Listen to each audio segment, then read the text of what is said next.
arbitrary and mass killing of innocent civilians, the use of extreme sexual violence as a weapon of war, and indiscriminate shelling of civilian installations are among the key features that characterize the 8 months-long occupation of Tigray by Ethiopian and Eritrean forces. Following this and many other atrocities, thousands have fled to neighboring Sudan, while millions were internally displaced. We visited an IDP camp in Adshimduhan Magale and spoke with IDPs displaced from Zalambesa, a town located on the border between Ethiopia and Eritrea. Froini was living in Zalambesa, but when the war started, she fled to her hometown of Adwa. She says she came to Adwa in hope of finding relative instability, but found that the situation was equally dangerous. Let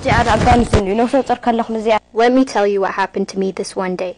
I was 6 months pregnant then. I ran into a soldier. He asked me where I was headed. I told him that I was going to get my hair done. He told me to come with him. I said I will, and hid in a coffee shop. And he found out I was there, so I went out and hid in a pharmacy. I finally got home. The soldiers would rape anyone. They would even rape pregnant women. Froini says she came to Magale 3 months ago when her and her daughter ran out of food.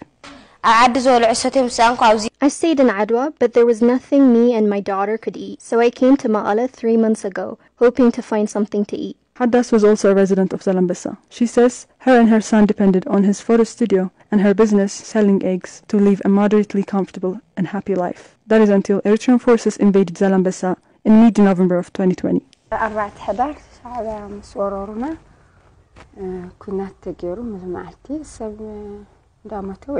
On November 13, 2020, Eritrean forces invaded our area. Many died that day. They went house to house killing people, but we were able to escape and make it to Magala. We're yet to go back home. We left everything we own there. People walked all the way from Zalambesa to Adigrat. The Eritreans followed and killed anyone they found on the way. We made it out alive, but many were killed and robbed of their belongings. The 9 months-long siege imposed on Tigray by Abiy Ahmed's government has especially devastated IDPs that predominantly depended on host communities and aid to fulfill basic needs. There's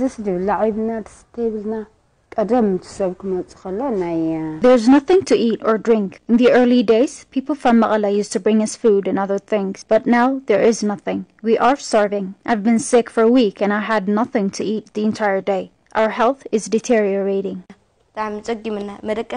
We are in a terrible situation. There's nowhere to sleep. I had to beg people for mattresses.